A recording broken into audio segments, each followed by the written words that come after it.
उसकी हर कहानी का एक अलग किरदार है।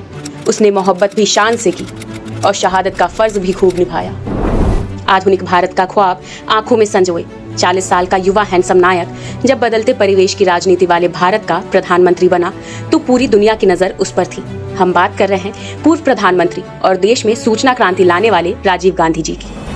इस खूबसूरत नौजवान के सामने उम्मीदों से भरे भारत के ख्वाब पूरे करने की जिम्मेदारी थी, जो उन्होंने बखूबी निभाई थी। हिमालय की तलहटी में बसे दून स्कूल से पढ़कर राजीव कैम्ब्रिज के ट्रिनिटी कॉलेज गए, फिर लंदन के इंपीरियल कॉलेज से मैकेनिकल इंजीनियरिंग की पढ़ाई की। युवा नायक में पायलट बनने का जुनून था।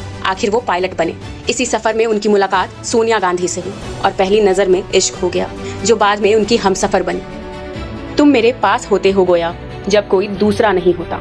इस मोहब्बत की कहानी की खूबसूरती बयां करना मुश्किल है। ऐसी मोहब्बत जिसका एहसास आज भी जिंदा है।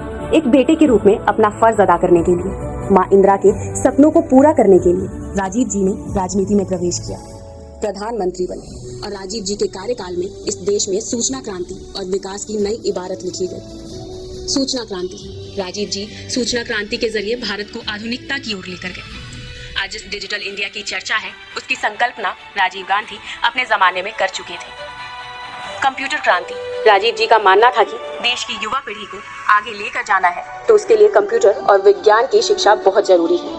वोट देने की उम्र सीमा घटाई। राजीव जी ने वोट देने की उम्र की सीमा 21 से घटाकर 18 की और युवाओं को मताधिकार दिया। एक सशक्त लोकतंत्र में युवाओं की भागीदारी सुनिश्चित की। जवाहर नवोदय विद्यालय। मौजूदा समय में देश में खुले 5 से 51 नवोदय विद्यालयों में 1.8 लाख से अधिक छात्र पढ़ाई कर रहे हैं। गांव के बच्चों को भी उत्कृष्ट शिक्षा मिले, इस सोच के साथ राजीव गांधी ने जवाहर नवोदय विद्यालयों की स्थापना की। ये आवासीय विद्यालय होते हैं जहां 6ठी से लेकर 12वीं तक की शिक्षा फ्री है। पंचायती राज। गांव को सशक्त बनाने और लोकतंत्र में जन जन की भागीदारी सुनिश्चित करने के लिए पंचायतों को अधिकार दिए गए। महिलाओं को 33% आरक्षण का अधिकार।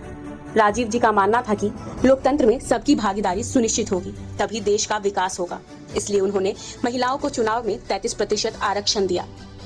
युवा नायक राजीव जी ने भारत के सपनों को उड़ान दी, जो आज पूरी दुनिया पूरी होते देख रही है। बहुत कम समय में हमारे हीरो ने भारत माँ की सेवा में अपने प्राणों की आहुति दे दी। यह देश हमेशा उनका ऋणी रहेगा। मिट्टी की मोहब्बत में हम अशुभता सरों ने वो कर्ज उतारे हैं जो बनते भी नहीं थे।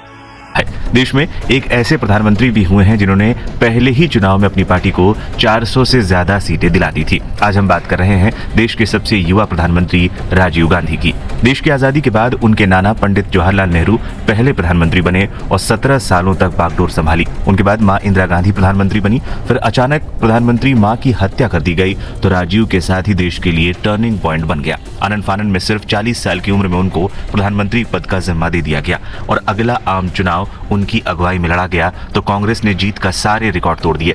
राजीव गांधी की पुण्यतिथि पर आइए जान लेते हैं राजीव के प्रधानमंत्री बनने से लेकर 404 सीटें जीतने तक का किस्सा। राजनीति में बिल्कुल नहीं थी दिलचस्पी। 20 अगस्त 1944 को राजीव गांधी का जन्म बम्बई में हुआ था। बाद में पढ़ने के लिए उनको देहरादून के वेलहम स्कूल भेजा गया। वहां से दून आवासीय स्कूल में भेज दिया गया। स्कूल की पढ़ाई पूरी करने के बाद राजीव गांधी लंदन आगे की पढ़ाई करने चले गए थे। इन सबसे ऊपर उठकर हवाई उड़ान उनका सबसे बड़ा जुनून था। उन्होंने दिल्ली फ्लाइंग क्लब में प्रवेश परीक्षा पास की और कमर्शियल पायलट का लाइसेंस लेकर घरेलू कंपनी इंडियन एयरलाइंस में पायलट बन गए। राजनीति में उनकी कोई खास रुचि नहीं थी। दर्शन, राजनीति और इतिहास के बजाय वो विज्ञान और इंजीनियरिंग की किताबें पढ़ना पसंद करते थे। मां इंदिरा गांधी की हत्या के बाद संभाला था पद। नाना पंडित जवाहरलाल नेहरू के निधन के बाद राजीव गांधी की मां इंदिरा गांधी प्रधानमंत्री बनी थी। साल 1984 में 31 अक्टूबर को प्रधानमंत्री आवास पर ही इंदिरा गांधी को उनके ही अंगरक्षकों ने गोलियों से भून दिया। उस वक्त राजीव गांधी प्रचार के सिलसिले में बंगाल में थे। आनन फानन में उनको दिल्ली बुलाया गया। कांग्रेस के नेता सकते में थे कि देश अब कौन संभालेगा। काफी जद्दोजहद के बाद फैसला हुआ कि राजीव गांधी देश के अगले प्रधानमंत्री बनेंगे। इस मुश्किल वक्त में देश को संभालना देश के सबसे युवा प्रधानमंत्री के लिए सबसे बड़ी चुनौती थी। साथ ही सामने आम चुनाव भी थे। इंदिरा गांधी की हत्या के तुरंत बाद 24, 27 और 28 दिसंबर 1984 को लोकसभा चुनाव हुए। राजीव ने इन हालातों का सामना किया और 8वें आम चुनाव में अपनी पार्टी को 404 सीटें दिलवाई थी।